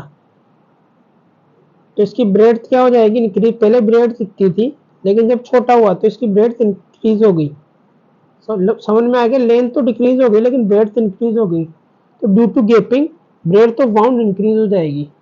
अब depth of the wound corresponding to the length of the blade in the penetrating injury. जितना गहरा वाउंड होगा वो किसको शो कर रहा है, लेंथ ऑफ द वेपन को। जितना लंबा वेपन होगा उतना ही गहरा घाव होगा। जितनी बड़ी तलवार होगी उतना ही गहरा घाव करेगी, समझ में आ रहा है। और जितना बड़ा चाकू होगा उतना ही गहरा घाव करेगा। इसका कहने का मतलब यही है। समझ में आ गई, ये फीचर्स हो गए। अब अपन आगे पढ़ते हैं। अपन ने अभी देखा कि डेप्थ ऑफ द वुंड किसको कॉरेस्पॉन्ड करेगी, लेंथ ऑफ द वेपन को। ठीक, अच्छी बात है। लेकिन यील्डिंग पार्ट का मतलब क्या है, जो पार्ट कैसे होंगे, क्वाइट सॉफ्ट, और जो मूव कर जाए इजीली, एंड विल मूव और बेंड इजीली। मतलब जो एक तो सॉफ्ट होंगे और मूव भी कर जाएंगे और बेंड भी हो जाएंगे इजीली, यानी कि वो स्टिफ नहीं होंगे, ज्यादा स्टिफ यानी कि ज्यादा कठोर नहीं होंगे। ऐसा कौन सा पार्ट अपनी बॉडी में, मोस्टली एब्डोमन। एब्डोमन को हाथ लगा के देखो आप, उसको आप दबाओगे तो कैसा होगा, सॉफ्ट फील होगा आपको, इतना टाइट नहीं होगा और बॉडी पार्ट से कंपैरिजन में। मूव भी करता है एब्डोमन, आप पेट को हिलाते हो, अंदर बाहर करते हो, कपालभाति करते हो तो अंदर बाहर होता है ना। तो इल्डिंग पार्ट है, मतलब बेंड भी हो जाता है, सब कुछ हो जाता है। खाना खाते हो तो इंक्रीज भी हो जाता है, डिक्रीज भी हो जाता है। इल्डिंग पार्ट है, स्टिफ नहीं रहता एक जगह। तो उस केस में क्या होगा, depth of the wound is more. उस केस में डेप्थ ज्यादा होगी लेंथ ऑफ वेपन से। समझ में आ रही है, डेप्थ ज्यादा होगी उस केस के अंदर, किसकी, वाउंड की लेंथ से, वेपन की। समझ में आ रही है, लेंथ ऑफ वेपन से ज्यादा डेप्थ होगी किसकी, वाउंड की। वाउंड की डेप्थ ज्यादा होगी किससे, लेंथ ऑफ वेपन से। कौन से वाले पार्ट में, इल्डिंग वाले पार्ट में। इल्डिंग वाला पार्ट कौन सा हो गया, लाइक एब्डोमन, जो सॉफ्ट होगा, जो ज्यादा स्टिफ नहीं होगा, मूव कर जाएगा इजीली, जैसे एब्डोमन मूव कर जाता है। इल्डिंग का मतलब है खाना खाओगे तो फैल भी जाता है, सिकुड़ भी जाता है, ऐसे वाले पार्ट जो इल्डिंग पार्ट होंगे। Depth of the wound should be examine in OT. हमेशा डेप्थ एग्जामिन करनी है ओटी में। ऐसा नहीं है कि आपके पास कोई पेशेंट आया, उसके क्या हो रहा है, स्टेब हो रखा है, जैसे उसके किसी ने चाकू घुसा दिया पेट में, और आपने क्या किया, डेप्थ देखने के लिए उसको ओटी में ले जाने से पहले ही निकाल दिया और उसकी डेप्थ चेक कर रहे हो। ऐसा बिल्कुल नहीं करना, हमेशा उसको एग्जामिन करना है ओटी में। कभी भी चाकू को निकालना नहीं है वहां से ओटी में ले जाने के बिना। ओटी में ले जाके ही आपको उस चाकू को डिस्लॉज करना है वहां से। अगर आपने उसको पहले डिस्लॉज कर दिया तो वहां पे मान लो कोई क्लोट होगा जो उस ब्लीडिंग को रोक रखा है वहां पे।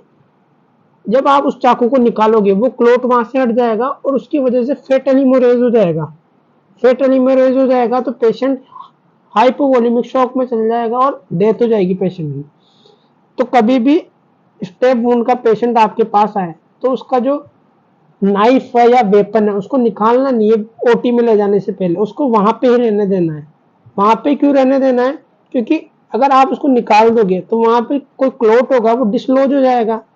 उस क्लोट की वजह से वहां पे ब्लीडिंग रुकी हुई थी, अब वो जो क्लोट डिस्लॉज हो गया तो डिस्लॉज होने की वजह से क्या होगा, वहां पे फेटल हेमोरेज हो जाएगा, मतलब बहुत ज्यादा खून बह जाएगा पेशेंट का। क्यों बह रहा है, क्योंकि आपने उस बाउंड के अंदर से उस क्लोट को हटा दिया उस जगह से। वो क्लोट कैसे हटा, क्योंकि आपने वेपन निकाल लिया वहां से, उसकी वजह से वहां से क्लोट हिल गया, उसकी वजह से सीवियर हिमोरेज हुआ पेशेंट को और पेशेंट हाइपोवोलेमिक शॉक में चल गया और पेशेंट की डेथ हो गई। तो ऐसा कभी भी मत करना।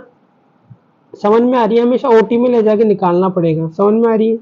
शेप ऑफ द वुंड, मतलब घाव की शेप पता लग घाव की शेप को देख के अपन पता लगा सकते हैं कि वेपन कौन सा यूज लिया गया होगा स्टेबिंग करने के लिए, कौन सा वेपन यूज करा गया होगा स्टेप करने के लिए, शेप ऑफ द वुंड को देख के।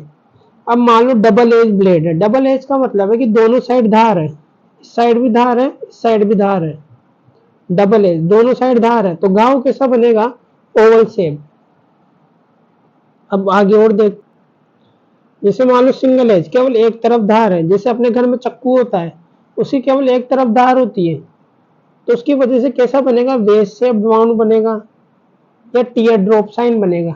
ये साइन बनेगा। एक स्क्रू ड्राइवर, जो अपन हिंदी में बोलते हैं पेचकस, समझ में आ रही है, उसकी ऐसी शेप होती है, कई बार पेचकस की आगे से, कई पेचकस की ऐसी शेप होती है आगे से। इस तरीके का होता है, देखना आप कभी। उससे ऐसा भी बन सकता है स्टार जैसा, क्योंकि जब ये घुसेगा तो स्टार की शेप में बाउंड बन जाएगा। और एक नॉर्मल स्क्रू ड्राइवर भी होता है जो आगे से गोल होता है, उससे ये बन जाएगा। और फोर्क, डिनर फोर्क, इसके 4 हिस्से होते हैं आगे। जब आप इसको स्किन में पेनिट्रेट करोगे तो 4 डॉट बन जाएंगे जैसे इसमें बन रहे हैं। तो अपन पैटर्न देख के बता सकते हैं ये कौन सा वेपन यूज लिया गया होगा स्टेबिंग करने के लिए। समझ में आ रही है? अब आगे पढ़ते हैं। अब ये मैंने बताया ही था, ब्लेड विथ हिल्ट गार्ड। जैसे मान लो हिट गार्ड, ये हो गया हिल्ट गार्ड। हिल्ट लिखना है इसको, हिट गार्ड नहीं, हिल्ट गार्ड। तलवार देखी होगी, सोवर्ड बोलते हैं जिसको इंग्लिश में, उसका ये होता है हिल्ट गार्ड। इसके पीछे हैंडल लगा हुआ रहता है और ये इसके आगे ब्लेड होती है, इसका पॉइंटेड एंड होता है। अब आपने किसी पर्सन की स्किन पे स्टेप किया, इसे पूरा अंदर घुसा दिया, अब ये हिल्ट गार्ड जाके टकराएगा स्किन से, यहाँ टकराएगा ये। अब ये क्या है, ब्लंट वाला, ब्लंट पोर्शन है ये। पॉइंटेड एंड तो यार ये तो अंदर घुस गया, अब ये अंदर नहीं जाएगा, ब्लंट पोर्शन है। अब जब ब्लंट पोर्शन से कौन सी इंजरी होती है, मोस्ट कॉमन इंजरी होती है ब्लंट ट्रॉमा से, क्योंकि ब्लंट हिस्सा ही जाके टकराएगा। जब ये पूरा अंदर घुस जाएगा तो ये ब्लंट वाला हिस्सा हिल्ट गार्ड जाके टकराएगा स्किन से, ये ब्लंट ट्रॉमा हो गया। तो ब्लंट ट्रॉमा की वजह से कौन सी इंजरी होगी, स्टेप वुंड के दोनों तरफ, ये दोनों तरफ, ये तो घाव हो गया स्टेप वुंड। अब ये दोनों साइड हिल्ट गार्ड के टकराने से यहाँ पे क्या होगा, हिल्ट मार्क बन जाएगा दोनों साइड। ये हिल्ट मार्क कौन सा वुंड है, ये है कंट्यूजन, क्योंकि ब्लंट ट्रॉमा का मोस्ट कॉमन पार्ट कौन सा होता है, contusion. Most common blunt trauma होता है कंट्यूजन, और ये ब्लंट ट्रॉमा ही है क्योंकि ये पॉइंटेड नहीं है आगे से। सो अब ब्लेड विथ हिल्ट गार्ड में क्या हो रहा है, कंप्लीट पेनिट्रेशन हो रहा है, तो भी जाके टकराएगा ये। ऐसा नहीं है कि आपने इसको आधा घुसा दिया, जब आधा घुसाओगे तो ये यहीं रह जाएगा, ये टकराएगा ही नहीं स्किन से भाई। जब इसको आप आधा ही घुसाओगे तो आधी ब्लेड बाहर है, और ये हिल्ट गार्ड आधा अभी टकराया नहीं स्किन से। जब आप इसको पूरा अंदर घुसाओगे तभी तो हिल्ट गार्ड टकराएगा। तो शोज कंप्लीट पेनिट्रेशन। जब अगर अपन आपको स्टेप वुंड के दोनों तरफ अगर कंट्यूजन दिख रहा है, मतलब स्टेप वुंड तो दिख ही रहा है आपको, इस केस में आपको हिल्ट मार्क नहीं दिखेगा। क्यों नहीं दिख रहा, क्योंकि टकराना नहीं है। इस केस में दिख रहा है हिल्ट गार्ड। क्यों दिख रहा है, क्योंकि आपने कंप्लीटली घुसा दिया वेपन को, और कंप्लीटली घुसा दिया तो हिल्ट गार्ड जाके टकरा रहा है यहाँ से, उसकी वजह से ये हिल्ट मार्क बन रहा है यहाँ पे। ये हिल्ट मार्क ये क्या शो कर रहा है, ये शो कर रहा है कंट्यूजन। इसका मतलब आपने कंप्लीटली घुसाया है तब जाके हिल्ट मार्क टकराया है। तो ये shows complete penetration. Blade with hilt guard अगर वो प्रोड्यूस कर रहा है हिल्ट मार्क, पैटर्न एब्रेजन हो गया, एक टाइप का पैटर्न एब्रेजन ही है ये शोज कर रहा है कंप्लीट पेनिट्रेशन की, आपने कंप्लीट घुसाया है। Shows type of weapon use. Type of weapon भी बता ही रहा है कि ऐसा वेपन यूज लिया गया है जिसके यहाँ पर हिल्ट गार्ड लगा हुआ है। और हिल्ट गार्ड मोस्टली किसमें पाया जाता है, तलवार में, शोवर्ड में, या नाइफ के अंदर, इनमें पाया जाता है। समझ में आ रही है? नॉर्मली पेन में, फोक में, इनमें नहीं पाया जाएगा। ये बता देगा भाई या तो शोवर्ड यूज लिया है या फिर नाइफ यूज लिया है। समझ में आ रही है? हीलिंग पैटर्न भी शो कर देगा टाइम सिंस इंजरी, क्योंकि ये ब्रूज है। ये ब्रूज टाइम के साथ जब हील होगा तो अलग अलग कलर वाली स्टेज में हील होगा, तो अलग अलग कलर अलग अलग दिन शो होगा। तो उससे अपन टाइम सिंस इंजरी पता लगा सकते हैं। मैंने पढ़ा रखा है आपको कंफ्यूजन के अंदर। समझ में आ रही है? अब अपन आगे पढ़ते हैं।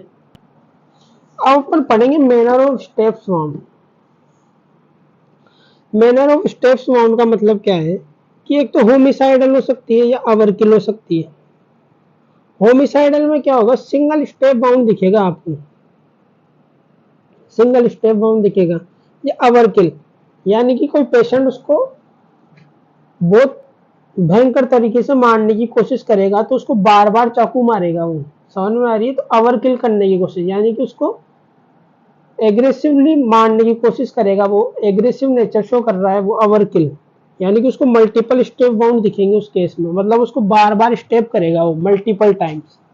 जब वो पेशेंट को ओवरकिल करना चाहेगा, मतलब बहुत भयंकर तरीके से मारने की कोशिश करेगा किसी पर्सन को, तो उसको बार बार मारेगा वो, तो मल्टीपल स्टेप बाउंड।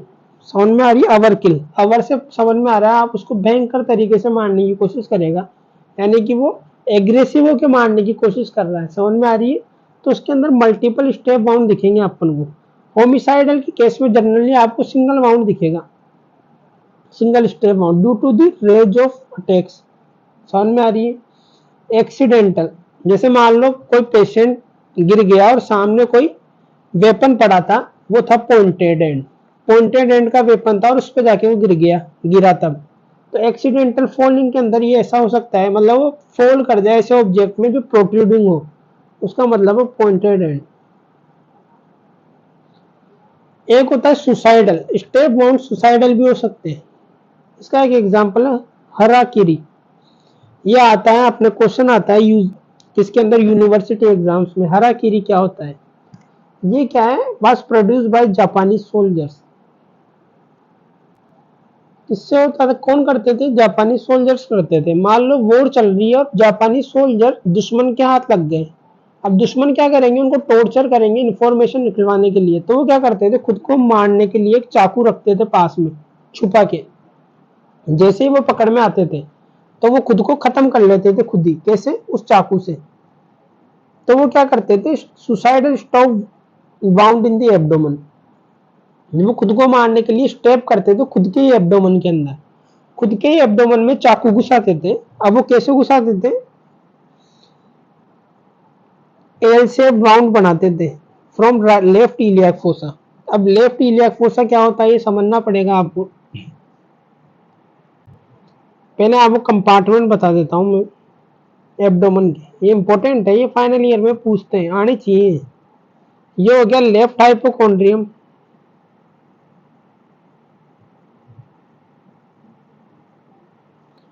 ये हो गया राइट हाइपोकॉन्ड्रियम,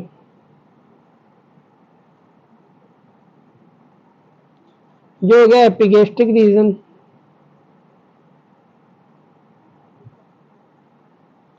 ये हो गया अम्बलाइकल रीजन।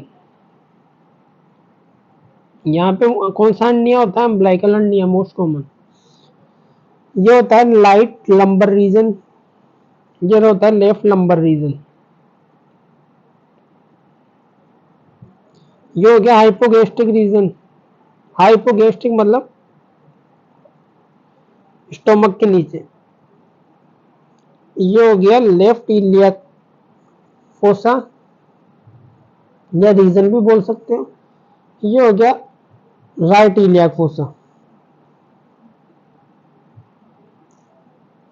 अब वो क्या करते थे? एल शेप स्टेप बाउंड बनाते थे खुद को मारने के लिए। एल शेप्ड स्टेप बाउंड का फॉर्मेशन करते थे। मतलब वो कहां से चाकू को घुसा देते? लेफ्ट इलियक फोसा से घुसा देते। लेफ्ट इलियक फोसा में घुसा दिया चाकू, फिर वहां से वो जाते थे हाइपोगेस्ट्रिक रीजन में। ऐसे करते करते पहले यहाँ घुसाते थे, फिर ऐसे लेके जाते थे चाकू को, फिर राइट इलियक फोसा में ले जाते थे, फिर राइट लंबर रीजन में ले जाते थे, फिर राइट हाइपोकॉन्ड्रियम। तो एल शेप स्टेप बाउंड बनाते थे, यहाँ से चालू करते करते यहाँ लेके जाते थे। कितना पेन होता होगा? पहले यहाँ चाकू घुसाया, फिर यहाँ लेके गए, फिर वहां लेके गए। इससे क्या होता था? इससे क्या होता था? जितना भी एब्डोमिनल कंटेंट होता था वो बाहर आ जाता था, कॉजेज इवेस्क्यूरेशन। जितना भी विसरा पड़ा है अंदर, इंटेस्टाइन, लीवर, जितनी भी चीजें पड़ी है, लीवर होता है राइट साइड में हाइपोकॉन्ड्रियम में, राइट हाइपोकॉन्ड्रियम में, सब चीजें बाहर आ जाती थी। उससे क्या होता था? सडन इंट्रा एब्डोमिनल प्रेशर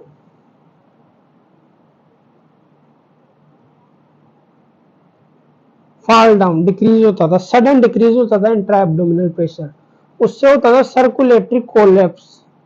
क्या होता था? Circulatory collapse. उससे हो जाती थी डेथ। तो क्या कर रहे हैं? उसने स्टेप किया, स्टेप करके एल शेप स्टेप बाउंड बनाया लेफ्ट इलियक फोसा से राइट हाइपोकॉन्ड्रियम तक। समझ में आ रही है? उससे क्या हुआ?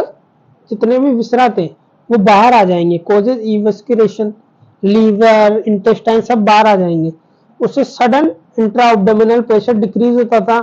उससे क्या होता था? सर्कुलेटरी कोलैप्स हो जाता और फिर डेथ हो जाती थी। समझ में आ रहा है? एक बार और देख लेंगे। सुसाइडल स्टेप बाउंड, कितना दर्द होगा। एल शेप बाउंड बनाते थे वो फ्रॉम लेफ्ट इलियाक फोसा से right iliac fossa, right hypochondrium, बीच में एपिगेस्ट्रिक रीजन भी आएगा। लिखना है तो लिख दो, मैंने एब्डोमिनल कंपार्टमेंट बना के समझा दिया अच्छी तरीके से। विसरा बाहर आ जाएंगे, सडन एब्डोमिनल डिक्रीज हो जाएगा प्रेशर, सर्कुलेटरी कोलैप्स हो जाएगा, फिर उससे डेथ हो जाएगी। समझ में आ गई? यार एक करी होती थी। एक और होता है सुसाइडल, वो जापानीज वुमन करती थी, ये जापानीज सोल्जर्स करते हैं, उसके बारे में। ये होता था जिगाई रिचुअल। जिगाई रिचुअल में क्या होता था, was practice by Japanese female. ये क्या करती थी, cut the jugular vein in the neck with short knife. वो क्या करती थी, खुद की गर्दन के अंदर जुगुलर वेन के वहां, जहां जुगुलर वेन होती है वहां पर स्टेप करती थी शॉर्ट नाइफ से। जब वो स्टेप करेगी तो जुगुलर वेन पंक्चर हो जाएगी, ब्लड बाहर निकल जाएगा सारा, सर्कुलेटरी कोलैप्स हो जाएगा, हाइपोवोल्यूमिक शॉक, पेशेंट की डेथ हो जाएगी। समझ में आएगी? अब अपन पढ़ते चॉप फाउंड। चॉप फाउंड किससे होता है, प्रोड्यूस बाय हेवी और शार्प वेपन। इसके अंदर दो चीजें, हेवी भी है वेपन और शार्प भी है। समझ में आ रही है? तो वेपन हेवी है तो साथ में ब्लंट ट्रॉमा भी होगा और शार्प इंजरी भी होगी, क्योंकि शार्प है तो शार्प इंजरी भी होगी, क्योंकि आपने दे रखा है शार्प है। और अपन ने पढ़ा था हेवी ऑब्जेक्ट से कौन सी इंजरी होती है, ब्लंट इंजरी होती है। तो ब्लंट प्लस शार्प इंजरी दोनों होगी इसके अंदर, क्योंकि शार्प भी और हेवी भी है। तो ब्लंट इंजरी भी होगी और शार्प इंजरी भी होगी, तो दोनों का कॉम्बिनेशन होता है चॉप फाउंड। किस किस का, blunt injury plus sharp injury का कॉम्बिनेशन होगा। ब्लंट क्यों हो रही है, ड्यू टू हेवीनेस, और शार्प क्यों हो रही है, क्योंकि शार्पनेस है वेपन के अंदर, तो शार्प इंजरी भी होगी। समझ में आ रही है? तो फीचर्स क्या होंगे, एक तो जो वाउंड होगा वो डीप होगा। डीप क्यों होगा, क्योंकि हेवी ऑब्जेक्ट है, तो हेवी होगा तो ज्यादा पेनिट्रेट करेगा, और गेपिंग भी ज्यादा होगी, क्योंकि हेवी ज्यादा है तो ज्यादा चौड़ा होगा घाव। रेगुलर मार्जिन होंगे, मार्जिन क्या होंगे, रेगुलर होंगे, ऐसे नहीं होंगे उबड़ खाबड़। जैसे ये घाव है तो मार्जिन क्या होंगे, एकदम सीधे रेगुलर होंगे, ऐसे नहीं होंगे you you you you. Regular margin होंगी, क्यों, क्योंकि शार्प भी है। तो मैंने बताया था शार्प इंजरी की फीचर्स भी आएंगे इसमें, क्योंकि शार्प वेपन है और हेवी भी है, तो ब्लंट के फीचर्स भी आएंगे और शार्प के भी आएंगे। शार्प इंजरी का फीचर्स क्या था, रेगुलर मार्जिन। अपन ने पढ़ा था लेसरेशन में रेगुलर मार्जिन होते हैं, तो इसमें भी रेगुलर होंगे। Adjusted skin has bruising. अब इसमें ब्लंट ट्रॉमा का भी फीचर्स आ गया है। क्यों आ गया, क्योंकि साथ में हेवी भी है। हेवी है तो ब्लंट ट्रॉमा का फीचर्स भी आएगा, और साथ में शार्प है तो शार्प का फीचर भी आएगा। शार्प का फीचर आ गया रेगुलर मार्जिन, और हेवी का फीचर्स आ गया कंट्यूजन, यानी कि ब्रूजिंग। एडजेसेंट स्किन मतलब यहाँ के आसपास की स्किन पे क्या होगी, ब्रूजिंग होगी। ये देखो ऐसे समझ सकते हैं, आसपास की स्किन कैसी हो जाएगी, ब्रूज हो जाएगी, due to heaviness of the weapon. Heaviness की वजह से वहां पे ब्लंट ट्रॉमा इंजरी भी होगी, जिसको ब्रूजिंग बोलेंगे। वो कहाँ होगी, आसपास होगी घाव के। और ये कैसा है, रेगुलर मार्जिन, ये शार्पनेस ऑफ द वेपन को शो कर रहा है। अब ये क्या होगा, हील मोर डेप्थ, और टो की वजह से more superficial wound, this can show the direction of force. अब चॉप वुंड का एग्जांपल क्या हो सकता है वेपन का, एक्स। ये क्या एक्स होती है, खुलाड़ी बोलते हैं इसे हिंदी में। इसका ऊपर वाला हिस्सा क्या होता है, हील, और नीचे वाला हिस्सा क्या होता है, टो। तो हील की वजह से ज्यादा गहरा घाव बनेगा, और टो की वजह से मोर सुपरफिशियल वाउंड। समझ में आ रही है? तो अपन इससे डायरेक्शन ऑफ द फोर्स पता लगा सकते हैं। समझ में आ रही है? अपन को पता लग जाएगा कि किस साइड से मारा था, क्योंकि ऊपर वाली साइड से ज्यादा घाव होगा और नीचे वाली साइड से घाव सुपरफिशियल होगा। समझ में आ रही है? तो ऊपर वाले हिस्से से ज्यादा घाव गहरा होगा और नीचे वाले हिस्से से घाव कम गहरा होगा, सुपरफिशियल होगा। तो अपन इससे डायरेक्शन ऑफ फोर्स पता लगा सकते हैं। समझ में आ रही है? अब और पढ़ते चॉप वुंड के फीचर। जो फ्लोर होगा चॉप वुंड का, उसके अंदर क्या होगा, crushing of the structure plus fractures of the bone. अब ये इंपॉर्टेंट चीज है, ब्रूजिंग। ये क्या है, हैवी ऑब्जेक्ट है। हैवी ऑब्जेक्ट है तो इसकी वजह से जो फ्लोर होगा ना बाउंड का, उसके अंदर जो स्ट्रक्चर्स प्रेजेंट होगी उनकी क्या हो जाएगी, क्रशिंग हो जाएगी।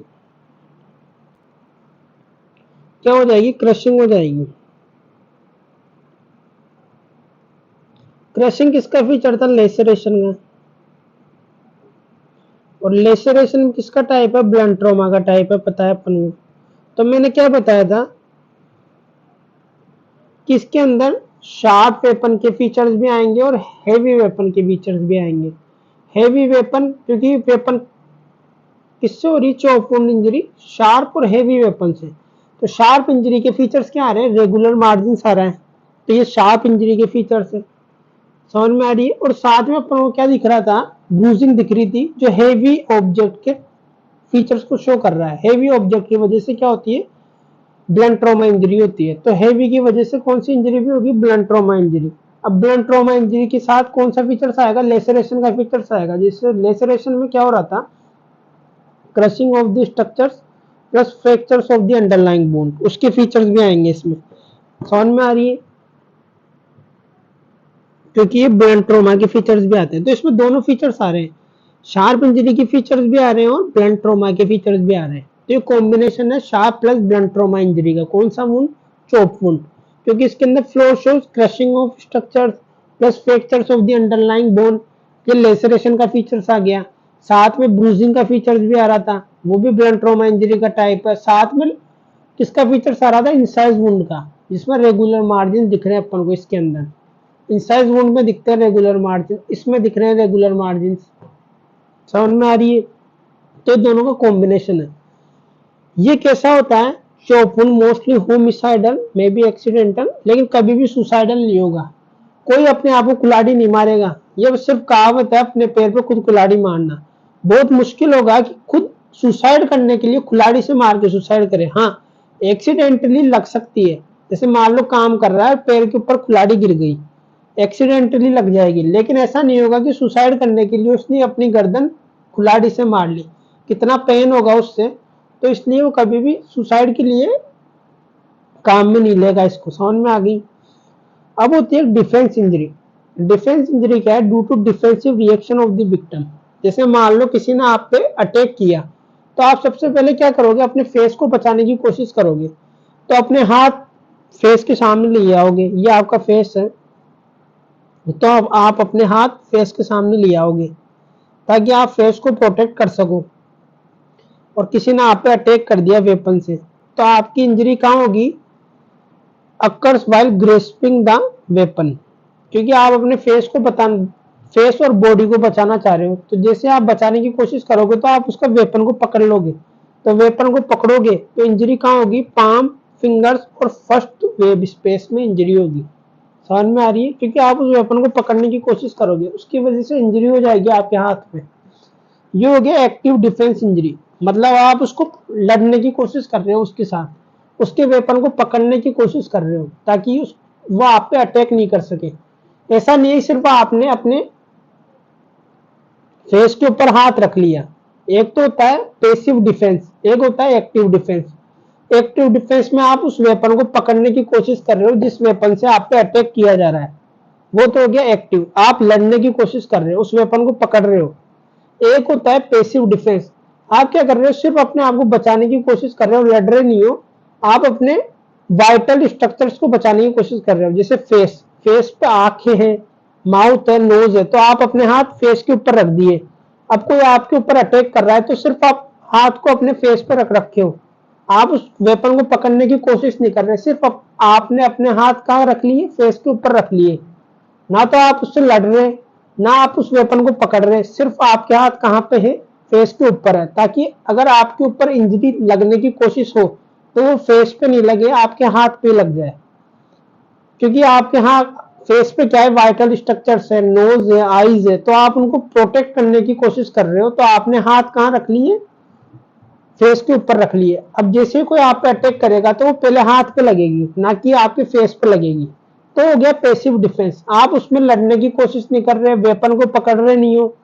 एक हो गया एक्टिव डिफेंस, जिसके आप अंदर आप क्या कर रहे हो, वेपन को पकड़ने की कोशिश कर रहे हो, ग्रेस्प करने की कोशिश कर रहे हो, ये हो गया एक्टिव डिफेंस।